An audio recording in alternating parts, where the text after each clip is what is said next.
Town Square, we went to the Esports Center inside Gameworks, where we had an opportunity to interview an esports supervisor who excels at organizing esports events and previously opened up the esports arena at Luxor. Hi everybody, I'm here with Joe Terabasi, the esports supervisor, and today we'll be asking him a few questions about esports. Do you think esports heavily relies on IT? Esports really relies on IT, specifically to facilitate all of the things that go on. There'd be no way you could transmit all the data and information without a good understanding or good infrastructure of what IT is and all the different technologies that go into producing these big time events. So Joe, how will you think esports will affect the community and how will you think it will shape the industry?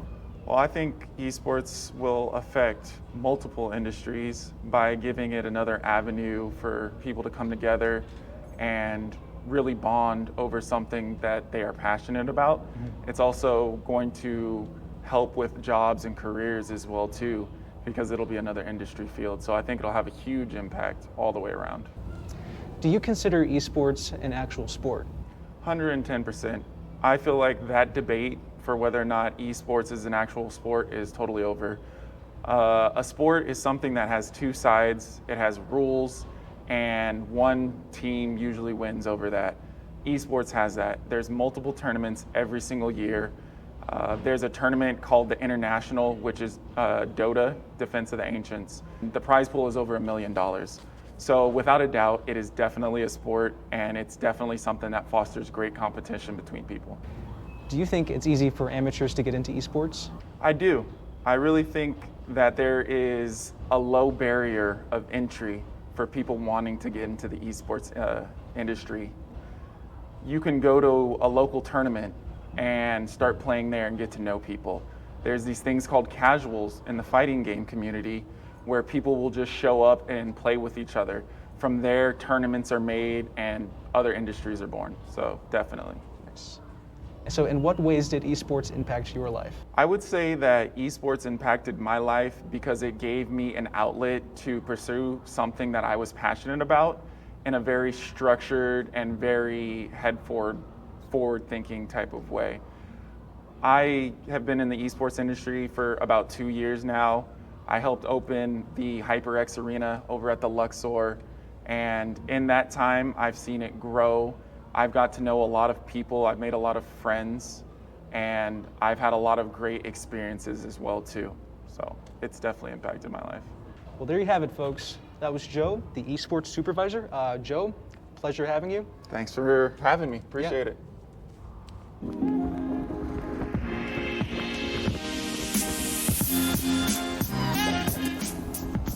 We made our way down to the Venetian and stopped by a place called Sandbox VR.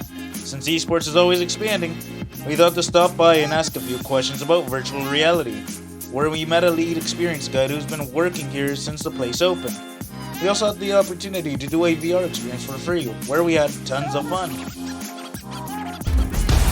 Ronald really said, "Hey Ronald, that ain't fair."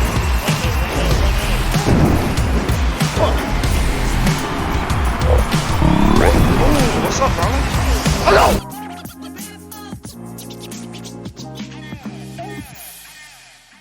Hello everyone, I'm here at the Venetian at a location called Sandbox VR, talking to Travis, the lead experience guide, and we're going to be asking a few questions about esports and how it relates to VR. Do you believe that VR will get into the esports scene? Absolutely. I do think that right now, where virtual reality stands, it is the next platform. It is a platform of its own. You can have a PC and have fun with a PC, but the minute you attach a VR headset to that PC, it opens up an entire different set of games, an entire different set of strategies, an entire different set of skill sets that go into virtual reality. It's a lot more three-dimensional. It adds literally another dimension to what you do. So I think absolutely, if people like fighting games, people like shooting games, if people like these things, they 100% can find a way to add sports into it, just like they did with Rocket League, with Valorant, with any of those.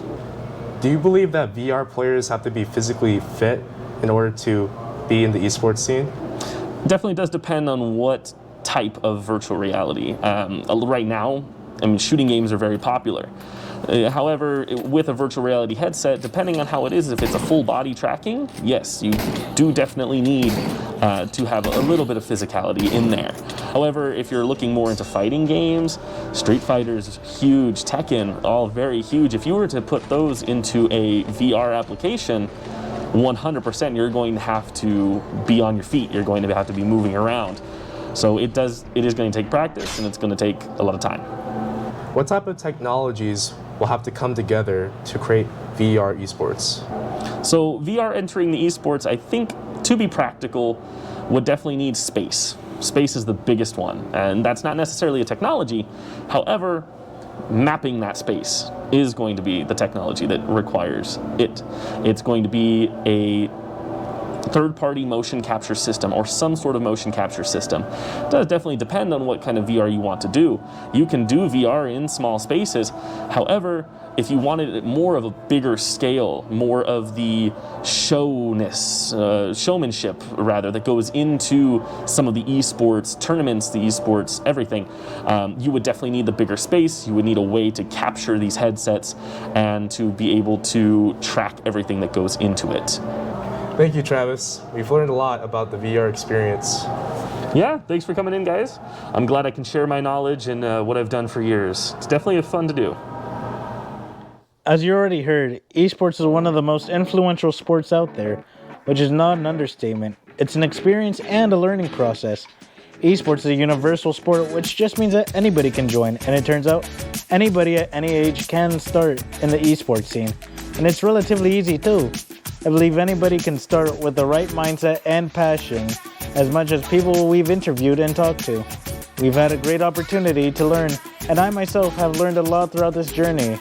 This is Erick Romero signing off. Like with the, and have your hand like shaking. Yo, that's pretty good.